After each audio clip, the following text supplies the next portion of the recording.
Eh bien le bonjour à toutes et à tous, bienvenue dans cette vidéo bonus ou dans ce contenu bonus pour l'épisode 4 de Stegodoc. Je vous invite à aller voir l'épisode avant de regarder cette vidéo pour mieux comprendre cette vidéo donc de l'interview complète avec Monsieur Eichhorn du club du tramway de Fribourg, car dans l'épisode original nous avons juste montré quelques extraits de cette interview et je me suis dit que ce serait peut-être intéressant pour des passionnés qui puissent avoir accès à l'interview complète. Et donc sans plus tarder, voici l'interview. Tout le matériel qu'on avait d'un côté, puis on le portait de l'autre côté. Donc on avait la manette pour conduire le tram, et puis on avait effectivement la petite cloche. Voilà. Quand on changeait de sens, on prenait tout ce matériel avec. Voilà. Et puis on le mettait de l'autre côté, on repartait dans l'autre sens. Aussi simple que ça. Et du coup, ça se dirigeait comment? Enfin, Alors en fait, un tram n'a pas de... est sur des rails. Donc c'est pas comme un bus ou une voiture, il faut conduire, donc le tram il va suivre ses rails. Donc la seule chose qu'il faut dire au tram, c'est s'il doit avancer ou s'il doit freiner. Alors pour avancer, il est mu par des moteurs électriques.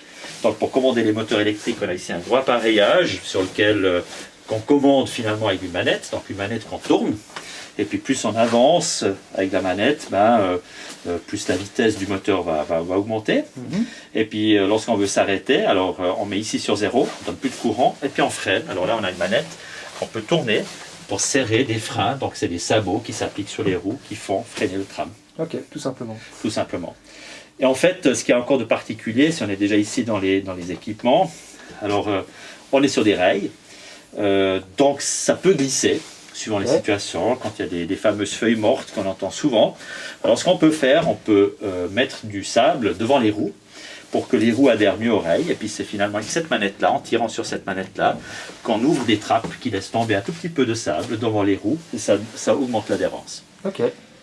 Et bon, comme quand on est un peu excité parce qu'effectivement ça glisse beaucoup, on ne peut pas tirer sur la manette parce qu'on est en train de freiner avec la main elle est occupée.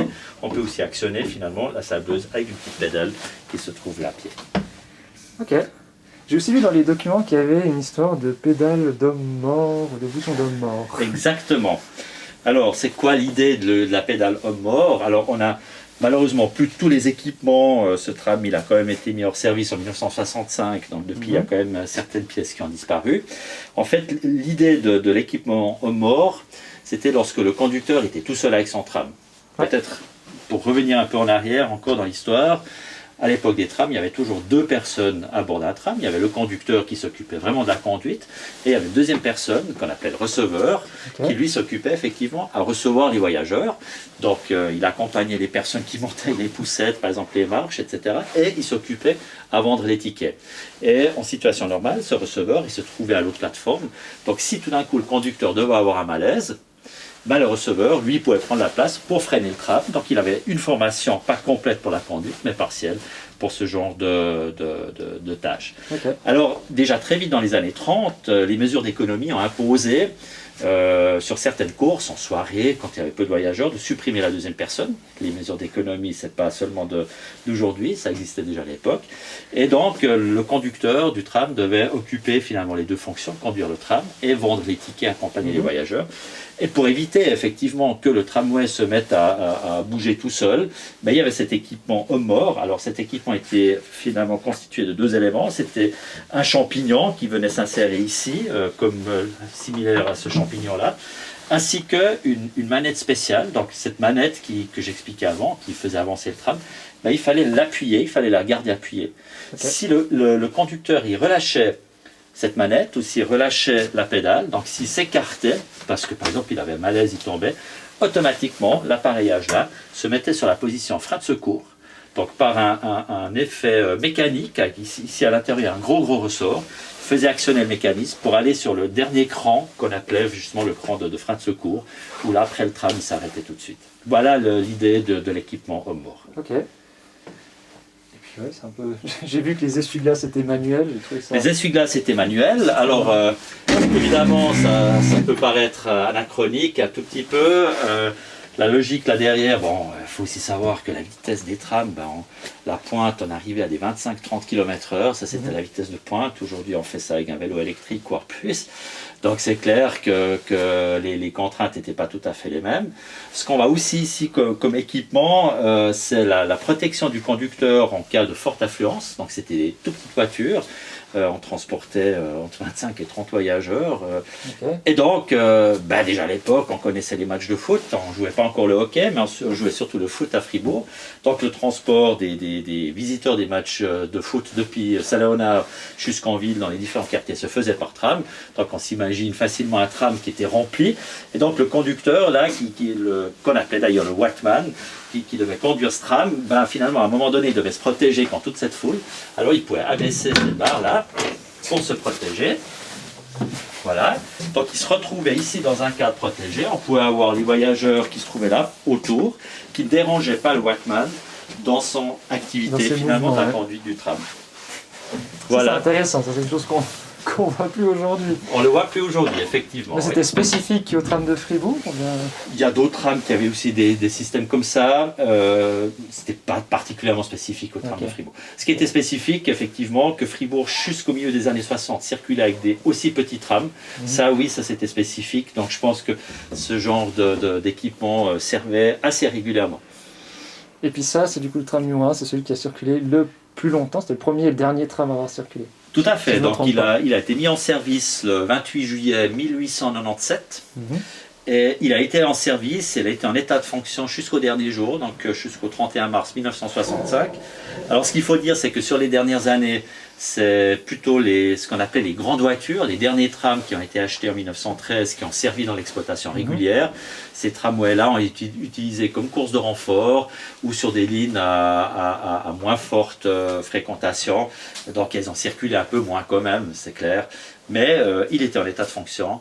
Encore le dernier jour, le 31 mars 1965. D'ailleurs, il y a sa petite sœur, le numéro 4, qui a servi comme tram adieu, donc de la même série. Donc c'est le tram qu'on voyait sur les films, dans les journaux, etc., avec les drapeaux. Quand on faisait l'adieu au tram, c'était pas un au revoir à l'époque, c'était vraiment un adieu. Et donc c'est un tram de la même série d'origine qui a servi à ces festivités-là. Ok, ouais. C'est super intéressant. Voilà. Et puis... Dans les spécialités, alors ce qui était une spécialité fribourgeoise, c'est la fameuse girouette, terme qui est encore utilisé au jour d'aujourd'hui à Fribourg. Alors girouette, elle fait tout son sens quand on voit les trams. Sur les bus, ça fait un peu moins de sens. Sur les trams, ça fait du sens, parce qu'effectivement, cette girouette était installée sur le devant à l'arrière du tram pour indiquer la destination du tram, donc le numéro de ligne. Il s'actionnait, finalement, c'est un tambour qui se trouve sur le toit, il s'actionnait en soulevant finalement cette poignée, puis en la tournant sur une position. On voit là, maintenant, il se croche sur une position. Et il affichait, voilà, T comme tilleul, G comme gare, etc. 2 pour Pérol, etc. Donc la jurette, ça c'était vraiment une spécialité fribourgeoise qu'on ne connaissait pas autrement dans les autres villes. Et puis là, qu'est-ce qu'il y avait là ou qu'est-ce que c'est que... Alors il y a encore toujours, alors c'est en complément avec l'histoire de l'homme mort. Donc quand le tramway circulait avec une seule personne, le conducteur, le Watman, il pouvait baisser cette plaque que vous pourriez après filmer de l'extérieur, service à un agent. Donc on indiquait aux voyageurs qu'il n'y avait qu'une seule personne qui était à bord du tram. Alors cette information était intéressante. Pourquoi? Parce que normalement on montait dans le tram à l'arrière.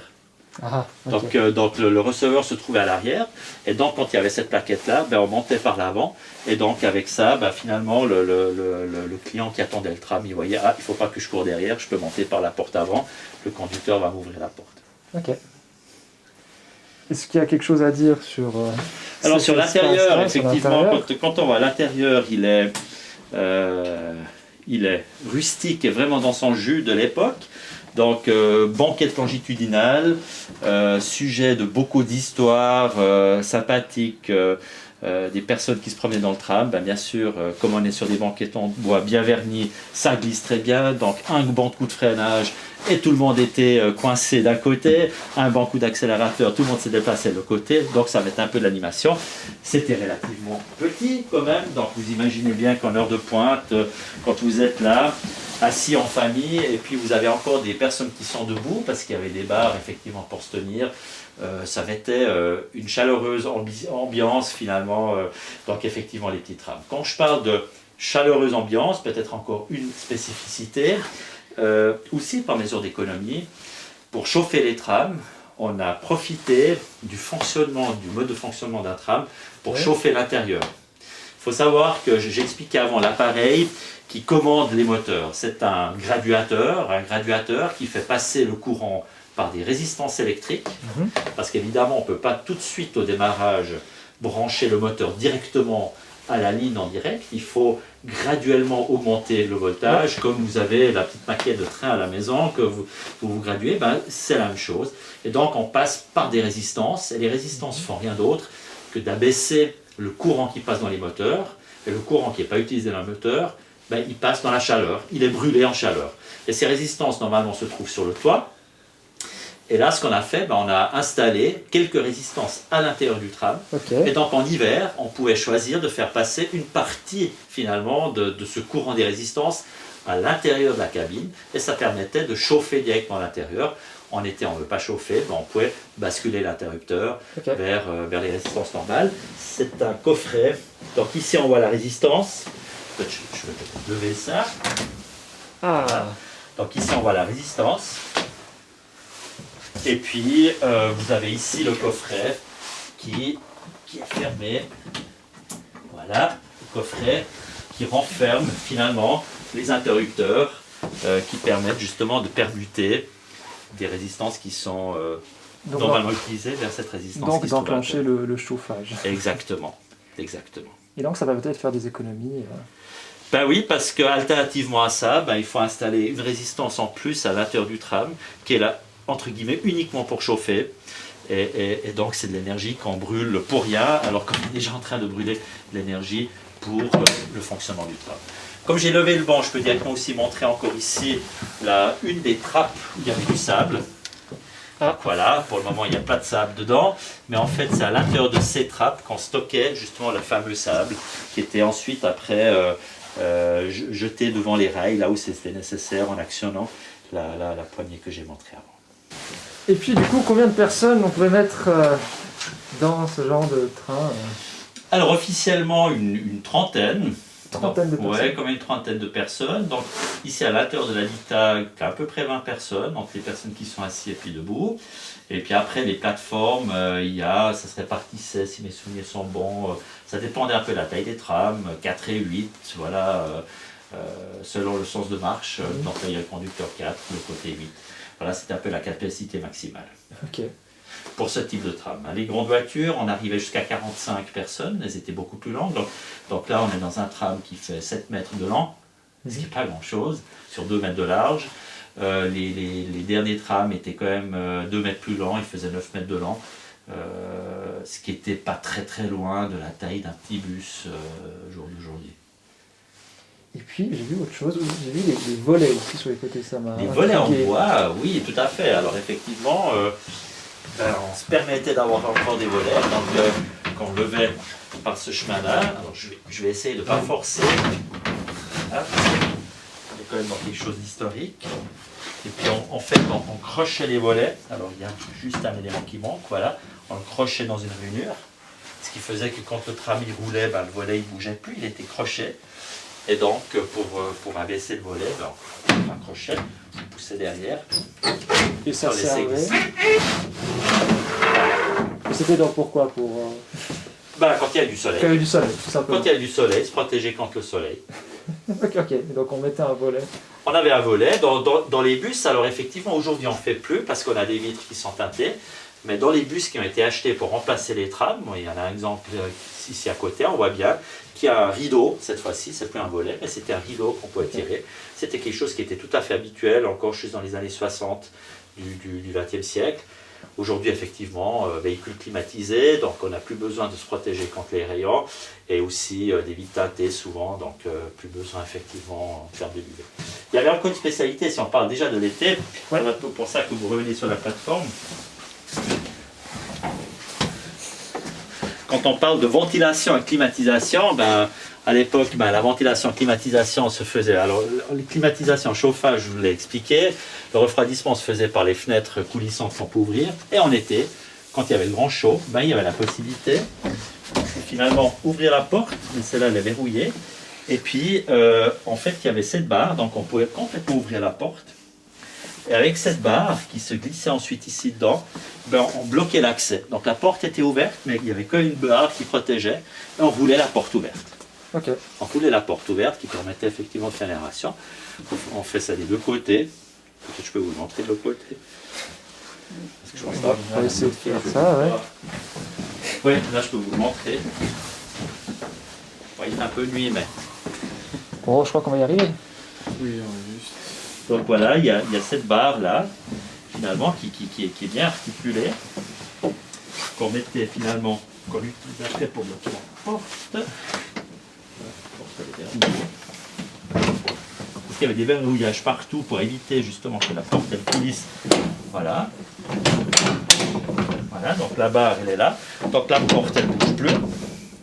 On a une protection pour ne pas tomber. Alors bon, en tout cas on considérait ça comme protection suffisante.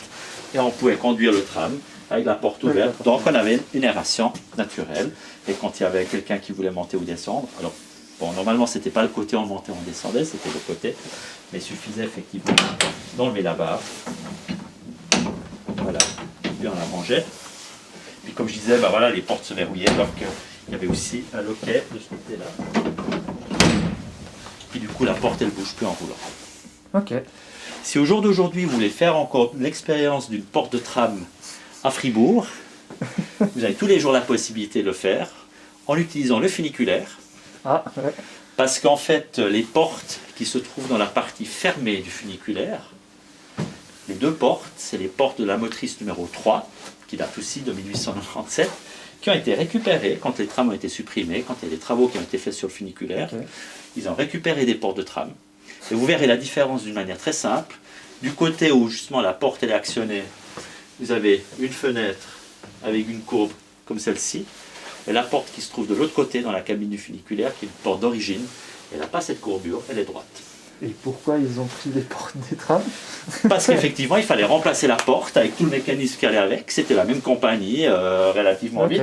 Et donc ils ont dit, bon voilà, au lieu d'aller commander de nouvelles portes, etc., ils ont dit, ah ben, de toute façon, on va démolir les trams à l'époque, ceux qui étaient démolis, donc on récupère des pièces pour les mettre sur le funiculaire. Ce qui fait qu'aujourd'hui, encore tous les jours, on a une trace des trams de Fribourg qui est en utilisation réelle. Voilà un petit clin d'œil qu'on peut faire 60 ans après la suppression des trams. Voilà. Ouais. Et puis l'éclairage, il y a toujours eu un éclairage à bord électrique. Il y a toujours un éclairage à bord électrique. D'ailleurs, c'est un éclairage particulier. C'est un éclairage qui était alimenté directement par le courant de traction. Donc c'est un éclairage à 600 volts ou 550 volts de l'époque. Ok. Ce qui n'est plus le cas ici. Hein. Pour une question de sécurité, évidemment, on a changé le système. Mais il y avait l'alimentation qui venait directement. Ben, il faut savoir que fin du 19e siècle, quand on a mis en service les trams à Fribourg, l'électricité était en train de se développer. Et donc on l'utilisait partout où on pouvait. Puis le tram était évidemment une application parfaite pour cela, que ce soit pour rouler, pour éclairer ou pour chauffer. Ok, ouais. J'avais encore une question et je l'ai oubliée. Je sais plus ce que je voulais poser comme question. Merci Tibor. Donc il y avait la lumière. Qu'est-ce que je voulais poser comme question? Ouais, bon, j'allais dire ça devait être assez bruyant de circuler. Enfin, je crois qu'aujourd'hui on se rend pas compte à quel point ça devait être. Je sais pas. Alors, ce qui était effectivement un peu plus bruyant que ce qu'on connaît aujourd'hui comme tram, c'était des trams qui avaient des essieux fixes. Hein, aujourd'hui, on a des essieux qui sont plus articulés. Et donc, effectivement, quand on rentrait dans des courbes, et surtout à Fribourg, on avait suivant les endroits des courbes quand même assez serrées, ben, ça coinçait, ça cuinait. Et c'était, je pense, aussi une des raisons qui ont fait qu'on n'était pas mécontent d'avoir le tram partir. Mon père me raconte toujours du premier jour où il n'y avait plus les trams, il s'est réveillé le matin, il habitait dans le quartier de Pérol, pas loin du dépôt, Ok. et il s'est réveillé le premier matin où il n'y avait plus de tram, parce qu'il n'y avait plus de bruit. Donc on s'était tellement habitué au fait qu'à 5h30 du matin, les premiers trams sortent et puis cuinent dans le virage. Voilà. Mais il faut bien comprendre, on était dans une époque où quelque part on avait déjà décidé de supprimer les trams, alors que d'autres villes avaient déjà acheté 20 ans avant des trams beaucoup plus modernes qui faisaient beaucoup moins de bruit. Et c'est clair, c'est pas comparable. Donc, ouais, tout à fait. Ok. Ouais. Et puis voilà, la dernière question qui est encore, c'est qu'est-ce qui reste aujourd'hui encore en ville? Nous on a été voir le musée Tinguely, donc l'ancien dépôt, on a vu l'arrêt du Tilleul. Puis on se demandait s'il n'y avait pas encore d'autres vestiges en ville de Fribourg. Oui, alors Visible. il y a encore l'un ou l'autre vestige caché. On trouve encore si on observe bien, l'un ou l'autre main de ligne de contact de trolleybus qui date de l'époque des trams. Donc il y a toute une série de mâts. Alors quand on connaît un peu l'historique, on trouve des mâts d'origine qui sont vraiment encore en grillage, qui datent des années 1910-1920, qui sont encore installés sur le réseau qui supporte les lignes de contact trolleybus. Donc ça montre la durabilité finalement de l'infrastructure. Donc ça c'est un élément qu'on voit. Et il y a un petit panneau qui se cache quelque part, il faut savoir où il est, et puis il faut savoir décoder, il faut savoir lire derrière la peinture. Mais il y a un escalier qui donne sur la rue de Lausanne, où effectivement c'était marqué dessus « Attention au tram ». En fait, effectivement, il faut savoir que le tram, il passait par la rue de Lausanne, il passait pas par la rue des Alpes. Et donc, il y avait sur une partie de la rue de Lausanne, c'était carrément de la double voie. Donc, en fait, il y avait les deux voies tram. Donc, quand il y a deux trams qui se croisaient, il n'y a pas de place. Donc, quand on descendait ces escaliers, c'est des escaliers qui viennent du collège Saint-Michel, et puis on déboulait sur la rue de Lausanne, ben, si on ne faisait pas attention, on pouvait se retrouver devant un tram. Et donc, il y a une plaque qui mentionnait « Attention au tram ». Cette plaque, elle est toujours là aujourd'hui, elle était recouverte avec une peinture blanche, mais ça c'est un des vestiges les plus discrets, mais en même temps les plus marquants encore du tram. Je m'étais demandé si sur la place Georges Piton, le fait qu'il y ait aujourd'hui le kiosque là-bas, si ça datait aussi, c'était à la place d'un bâtiment qui était un arrêt de tram, mais non du coup. Alors, c'est effectivement à la place d'un bâtiment, mais qui a servi comme arrêt de bus et d'arrêt de tram, mais ce n'est pas construit pour le tram. La place Georges Piton était connue parmi la population comme la place du baromètre. Parce qu'on trouvait sur cette place-là un baromètre, effectivement. Les gens ils allaient sur cette place pour aller voir quelle est l'évolution du temps, quelle est la température du jour, etc. Et ce baromètre a été remplacé par un petit édicule dans lequel il y avait déjà le kiosque comme aujourd'hui, il y avait des bancs pour attendre, il y avait déjà des toilettes. Et c'est un bâtiment qui a existé très très longtemps avant finalement le réaménagement de la place dans sa configuration. C'était pas un bâtiment spécifique pour les trams. Parce que j'ai vu aussi qu'il y avait une petite comme un quai qui existait encore là-bas, mais je n'étais pas sûr si ça avait encore quelque chose à faire avec ça ou pas. Alors ce quai, il a été construit du temps où il y a encore une ligne de bus qui passait par là. Donc aujourd'hui vous avez les bus qui vont dans le quartier du Jura qui partent finalement de l'arrêt actuel et puis vont tout droit pour monter. Ce quai il a été construit du temps où les bus passaient encore par la rue de Romans. Donc les bus ils venaient depuis la rue de Romans. Ils traversaient le carrefour quelque part comme les piétons aujourd'hui, comme la rue piétonne, et ils s'arrêtaient à ce quai devant un kiosque. Et ensuite, ils faisaient le tour, ils bifurquaient sec pour passer devant le bâtiment de l'Albertinum pour remonter la rue de l'Hôpital. Donc, quand la rue piétonne était aménagée, les lignes de bus étaient encore organisées de cette manière-là. Et c'était juste avant, finalement, de mettre la rue Romans en rue piétonne avec la modification de la configuration des parcours. Et donc je suppose que aussi le kiosque de l'autre côté du pont de Sérigny et celui de Beauregard, c'est aussi pour les bus donc. Alors non. Si on prend c'est compliqué. On peut faire ici. Ah peut-être. C'est peut-être plus lumineux. C'est plus convivial. Mais aussi rien que pour le plan, ça pourrait être plus sympa. Le caméraman décide.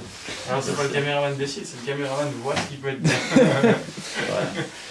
Alors par rapport aux différents abris qui existent et tout, alors le bâtiment qui a été construit de l'autre côté du pont de Seringen a déjà été construit du temps des trams, mais il n'était pas construit en tant que tel pour les trams. Il a existé en tant que les trams avaient leur terminus. Le terminus Schönberg se trouvait au pied du Schönberg jusqu'en 1951 et donc le bâtiment il était construit à peu près dans cette époque-là, donc c'est vrai qu'il servait plus aux bus qu'aux trams. On a une situation un peu différente du côté de la Vignetta. Donc le tramway montait jusqu'à la Vignetta, il s'arrêtait à l'endroit au pied de l'hôpital d'Aller actuel. Et là il y avait un tout petit abri qui avait été construit pour les trams.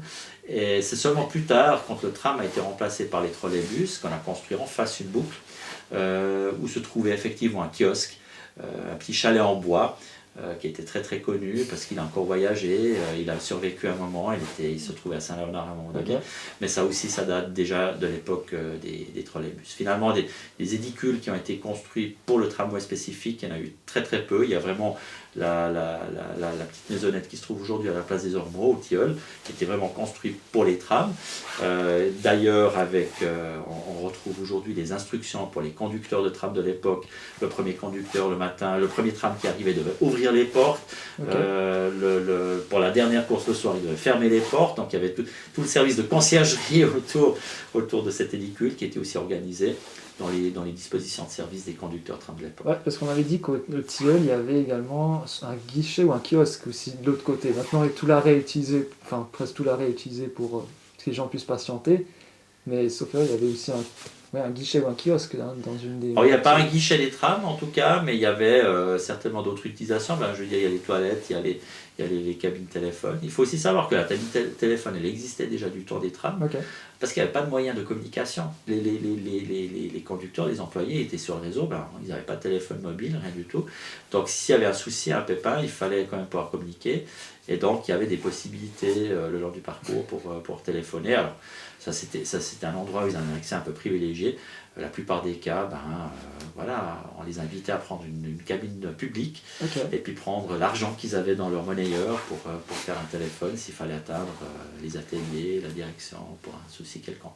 Ouais, du coup, c'est intéressant. Puis, ouais, donc vous n'avez pas de radio même par après. Non. Ça se passait avec des cabines téléphoniques. Ça, c'est intéressant. Ça. C'est original. Enfin, original. Après, il faut dire que le réseau de Fribourg était très petit. Ouais. On parle d'un peu plus de 6 km de réseau de tramway. Donc voilà, si un tram il avait un pépin sur le boulevard Pérol, en 10 minutes on était au dépôt à pied, même pas. Donc au pire des cas, on peut quand même aller appeler les secours à pied. Ouais. Puis du coup, dans les trams qui restent encore aujourd'hui, qui ont survécu encore aujourd'hui, il y a celui-ci, Voilà, il y a le numéro 9. le numéro 9, oui tout à fait. J'ai entendu qu'il y en avait aux États-Unis et en France. Alors il y a le numéro 4 qui se trouve aux États-Unis, donc c'est la même série que celui-là. Mhm. Il y a le numéro 5 qui se trouve de 1900, donc qui est juste la deuxième génération des trams, Ouais. qui est propriété du Club Tramway Fribourg, donc on est propriétaire, mais il est entre les mains de l'association Amitram au nord de la France, à Lille, Ouais. qui est une petite ligne de tram musée. Alors c'est le dernier tram de Fribourg qui était encore en exploitation. Aujourd'hui il ne peut plus circuler, mais il y a encore quelques années en arrière on pouvait faire un trajet. Et il y a le numéro 7 de la troisième série de trams de 1904, qui lui est entre les mains du chemin de fer musée Blonay-Chambly et qui se trouve dans leur musée à Cholin, donc qui peut être visité là-bas aussi lors des jours d'ouverture du musée. Ok, ouais. Et puis pour finir, peut-être encore la question du coup, quels sont les projets futurs pour les trams? Est-ce qu'ils reviendront peut-être un jour? Alors là, il y a un peu la double question. Est-ce qu'il y a un retour du tram à Fribourg? Donc est-ce qu'il va y avoir des trams modernes à Fribourg? Alors oui, il y a des réflexions qui sont effectivement en cours dans le cadre des projets de fusion de Grand Fribourg. Ok. L'État de Fribourg réfléchit effectivement à la mise en place. Alors est-ce que c'est un tram comme on le connaît dans les autres villes, ou bien est-ce que c'est plutôt un modèle de ce qu'on appelle train-tram? Ça veut dire c'est un tramway qui est capable de rouler sur les voies de chemin de fer, ce qui permettrait par exemple de poser une ligne un peu plus simple, une ligne de tramway jusqu'à Marly en passant par le quartier de Pérol et circuler avec des véhicules qui vont passer, qui vont faire la traversée, Marly-Belfaux, et lorsqu'ils arrivent sur le réseau de chemin de fer classique, à ce moment-là ils deviennent train. Donc ça existe déjà dans des villes en Allemagne, en France. Donc là effectivement il y a des réflexions en cours. Évidemment, c'est des très très grands projets qui nécessitent du temps, des finances et tout, mais effectivement, il y a des réflexions qui sont en cours. À beaucoup plus court terme, nous, en tant qu'association qui faisons vivre le patrimoine, nous, pour le moment, en tout cas, on le conserve, et puis dans la mesure possible, on essaie de le faire vivre déjà avec nos bus, on aimerait aussi le faire avec des trams. Et donc, on travaille actuellement d'arrache-pied sur un projet qui, si tout va bien, va se réaliser d'ici 2023. C'est de faire un démonstrateur, on n'a pas la prétention de faire une ligne, mais de faire un démonstrateur de 500 mètres dans le quartier de Pérol, sur le tracé de l'ancienne voie industrielle, où effectivement on aimerait pouvoir montrer les trams au grand public et donner la possibilité, au moins avec un de ces trams, de revivre un peu l'expérience de ce que c'était les lieux de tram à Fribourg. Alors, encore une fois, c'est un caractère, c'est un démonstrateur, un caractère historique, et donc il se peut bien que c'est un projet qui a peut-être plus un caractère éphémère, si effectivement un projet comme celui que je vous ai décrit avant pourrait se réaliser. Et puis donc, c'est-à-dire que ce tram est fonctionnel en fait. Plus ou Alors, moins. Alors, oui et non. Oui et non, dans le sens où il est pratiquement complet, donc tout est là pour le faire fonctionner. Après, il faut être très clair, il a pu rouler depuis 1965. Et donc, même si c'est un élément historique, évidemment, les questions de sécurité sont très très importantes. Donc, il faudra au minimum remplacer l'intégralité du câblage. Il faudra effectivement faire des contrôles approfondis sur les systèmes de frein, sur les essieux, parce que si on voudrait rouler avec et accueillir des voyageurs, il ne faut pas jouer avec la sécurité. Donc là, on est plutôt dans des normes actuelles. C'est pour ça, je mets un grand bémol sur il peut rouler. On ne peut pas le mettre sur des rails et puis tout de suite rouler. Mais en fait, effectivement, pratiquement tout est là pour pouvoir y arriver. Donc, moyennant un certain nombre de travaux. Donc, il y aura une mise à jour à faire. Et puis, une très puissante mise à jour. Très puissante mise à jour. Effectivement, c'est quand même plusieurs centaines de milliers de francs qu'il faut prévoir en travaux pour pouvoir le faire. A contrario, si on n'avait pas le tram, ben, on ne pourrait pas le faire. Hein. Donc c'est, je dirais aussi là la valeur justement d'associations, d'organisations qui s'occupent pour le patrimoine d'au moins conserver, qui donnent après ensuite la possibilité d'en faire plus, justement de faire vivre. Alors là, d'une manière statique, ça va être plaisir qu'on vous accueille aujourd'hui, qu'on accueille toute personne qui est intéressée par l'histoire du tram à Fribourg, mais effectivement de pouvoir faire pas plus, de donner cette ambiance, de pouvoir rouler. Évidemment, c'est un tram qui doit rouler, c'est pas un tram qui doit être statique. Donc c'est effectivement là qu'on souhaite arriver. Et donc ça veut dire que le projet de cette nouvelle, enfin de cette ligne musée, si j'ose dire, ce serait du coup de faire rouler les trams, tous les trams qui sont propriété du club du coup. C'est déjà d'en faire rouler un, on a déjà tenté si on peut en faire rouler un premier, et puis après effectivement selon les possibilités, il faut le dire, c'est des coûts assez considérables selon les possibilités, effectivement c'est de pouvoir faire rouler peut-être plus d'un tram, oui. Donc ils sont quand même encore vivants, ils sont encore dans les cœurs des Fribourgeois et puis ils sont encore là. Ils sont encore vivants. Ils sont encore vivants, alors vous pouvez les toucher. Et ce qui est peut-être particulier, c'est qu'à Fribourg, il y a eu 4 générations de trams, de véhicules de tramway. On est la seule ville en Suisse, peut-être même en dehors, mais en tout cas en Suisse, on est la seule ville qui aujourd'hui peut encore représenter, avec des véhicules réels de l'époque, ces 4 générations. Et c'est en tout cas l'ambition qu'on a de réunir sur la ligne, dans la petite remise qu'on va faire, qu'on va construire là-bas, de réunir ces 4 générations de trams. Donc on pourra, plus de 60 ans après la suppression des trams, venir admirer finalement l'ensemble de l'historique de l'évolution des trams de Fribourg. C'est une particularité dont on est fier et à laquelle on s'accroche aussi dans nos activités, dans nos priorités. Oui. Ouais, parce qu'il faut le dire que Fribourg, ce n'était pas la seule ville qui s'est, on va pas dire débarrassé des trams, mais qui a supprimé en tout cas la circulation des trams en ville. J'ai vu qu'il y avait Lausanne aussi, il y avait plein d'autres villes, la Chaux-de-Fonds, Châtel-Saint... non, la Chaux-de-Fonds c'était... La Chaux-de-Fonds, oui. Alors il faut savoir que... Neuchâtel aussi. Ouais. Alors oui, il faut savoir que le moyen de transport public qui existait juste dans les années 30, pratiquement la seule solution qu'on avait, c'était du tramway. Donc il y a pratiquement toutes les villes en Suisse qui avaient un tramway. Alors vous parlez de Lausanne, le tram y revient. Genève avait le plus grand réseau de tram de l'Europe. Il est nous en train de s'agrandir. Il y avait sur la Riviera vaudoise, entre Vevey et Montreuil-Chillon, il y avait aussi un tramway. À Martigny, il y avait un tram. Vous avez parlé de Chaux-de-Fonds, à Bienne, il y avait un tram. Voilà, on pourrait faire le tour de la Suisse, pratiquement toutes les villes, effectivement un tram. À Thun, il y avait un tram. À Spiez, il y avait un tram, même dans des petites villes comme ça. Donc oui, c'était le moyen de transport public de l'époque. Et avec l'arrivée des bus plus adaptés, disons techniquement plus évolués, la possibilité s'est présentée après de renouveler finalement les trams par un moyen de transport. À l'époque, bien sûr, plus avantageux parce qu'il n'y avait pas besoin de toute l'infrastructure. C'était quand même quelque chose de relativement lourd, surtout pour des petites villes, pour des petites régions.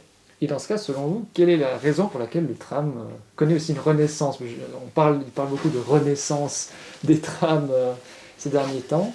Pourquoi ça revient finalement ? Alors, le tram, il revient là où il revient pour différentes raisons. Tout d'abord, pour une raison d'efficacité. Il y a un joli exemple de Berne où finalement on avait supprimé les trams, on les a remplacés par des bus et ensuite on les a nous remplacés par des trams. Pourquoi ? Parce qu'à un moment donné on s'est retrouvé sur des lignes d'avoir un bus qui se suivait tous les 2 minutes. Et c'est clair, un tram au jour d'aujourd'hui n'est pas du tout comparable avec ce qu'on voit ici. C'est des véhicules très capacitaires, très performants. Et donc vous pouvez aller avec un seul conducteur transporter beaucoup plus de voyageurs que vous pouvez le faire avec un bus. Donc il y a des raisons économiques évidentes qui font que le tram il a un gros avantage.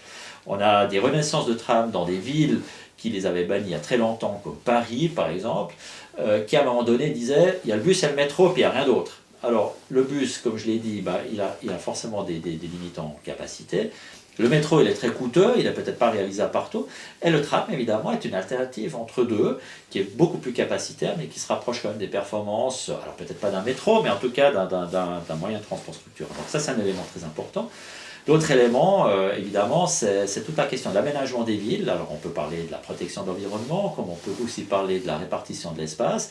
Et quand on veut faciliter l'accès à la ville, et puis on dit, bon, peut-être on ne peut plus étendre les routes, on n'a peut-être tout simplement plus la place pour les routes, parce que sinon il faut commencer à démonter les bâtiments. L'alternative, effectivement, c'est de proposer un moyen de transport plus efficace. Et donc, dans cette logique-là, dans les questions d'aménagement des villes, d'aménagement territoire et de l'environnement, le tram, il a effectivement aussi une carte très très importante à jouer, ce qui est un élément très très important dans le renouveau du tram. Donc, en tout cas, ces deux éléments-là font que vous regardez la carte de la France, il y a 30 ans en arrière ou 40 ans en arrière, il n'y avait plus que 3 réseaux de tram, ou 3 villes qui avaient du tram, c'était même plus des réseaux. Et aujourd'hui, il n'y a pas une grande agglomération en France qui n'a pas un tram, et en Suisse, on voit le même renouveau quelque part pour les arguments que je vous avais cités avant. Donc on peut dire que le tram est devenu, réussi à revenir sous sa forme moderne, plus fort qu'avant. Enfin, je ne Oui. sais pas si on peut dire ça, mais oui. Il a retrouvé sa place dans une panoplie de moyens de transport qui commence par la marche à pied, qui va vers le vélo, et puis ensuite après vous avez les différents moyens motorisés. Et c'est clair que dès que vous avez certaines capacités, que vous les transportez avec une certaine efficacité, le tramway il a tout à fait sa place. Notamment en Suisse, ce qui est intéressant, on a finalement une seule ville qui avait la configuration adéquate pour un métro, c'était Lausanne. Dans d'autres villes, peut-être en termes de capacité, on aurait aussi pu le faire. Mais c'est clair, par rapport aux tailles, par rapport à la densité, comme on la connaît en Suisse, par exemple, le tram, c'est une solution très très intéressante. Dans d'autres villes, on va vous dire, d'autres moyens sont plus adaptés, comme le métro. Mais même New York est en train de réfléchir à remettre du tram, autant à Manhattan qu'à Brooklyn, il y a des grands projets, pour finalement compléter les modes existants, pour décharger le réseau de bus, le réseau routier, et on ne peut pas construire du métro partout, il y en a déjà un peu partout à New York. Donc là aussi, il y a actuellement des projets très concrets pour remettre du tram, justement comme une des solutions complémentaires. Donc plutôt pour des grandes villes du coup, où il faut transporter beaucoup de personnes. Alors voilà, oui, alors bon, après, je donne l'exemple de New York parce qu'effectivement les gens connaissent facilement le métro de New York. Le fait que Fribourg réfléchit sérieusement à un tram, le fait que Bienne a planifié effectivement aussi un tram, le fait que des villes comme Berne n'est pas une très très très grande ville sur un plan international, elle a sa taille, mais ça montre effectivement que cela, la politique d'aménagement de ville et puis de mobilité que vous menez, un tramway peut aussi être intéressant dans des villes à caractère un peu plus petites. Et voilà, la preuve, Fribourg y réfléchit. Ok, bon. Ah oui, il y a une question que je n'ai pas encore posée. Est-ce qu'il y a eu des accidents? Alors oui, évidemment. Quelles sont les gaffes qu'il y a eu alors évidemment qu'il y a eu des accidents. La plus grosse crainte, ça a toujours été la descente de la rue de Lausanne, qui est très raide. Et donc il y a toujours la peur, est-ce que le tram il arrive à s'arrêter, est-ce qu'il n'arrive pas à s'arrêter? Alors il y a eu relativement peu de cas où finalement le fait que le tram n'a pas bien pu freiner à la descente de la rue de Lausanne qui a causé des accidents. Il y en avait quand même eu un. Effectivement, un tram a pris la vitesse et puis il est sorti dans la courbe. Il y a eu la même chose, un tram qui est venu depuis le cimetière. Donc ça s'est arrivé. Alors c'était jamais des accidents, fort heureusement à Fribourg, qui étaient très très graves. Ce qui est plutôt arrivé, alors il y a une sympathique histoire qu'on peut lire dans les Freiburger Nachrichten du mois d'août 1897, où on parlait du premier accident mortel du tram de Fribourg, où effectivement, à l'arrivée d'un tram, un chien ne s'est pas arrêté, et puis il a couru devant le tram, et puis malheureusement il s'est fait happer par le tram. Donc c'était dans la première semaine le premier accident mortel. On était plutôt dans cette logique-là. Donc on a eu beaucoup de chance finalement que malgré la configuration un peu particulière, et malgré le grand âge des trams, on n'a jamais eu de graves accidents. Ce qu'il y a eu les dernières années, je dirais entre 1955 et la suppression des trams, sur les 10 dernières années, il y a eu quand même pas mal d'accrochages avec les voitures. Donc le trafic automobile qui avait fortement augmenté. Et le parcours du tram, lui, qui était un peu, on posait les rails là où ça arrangeait le tram.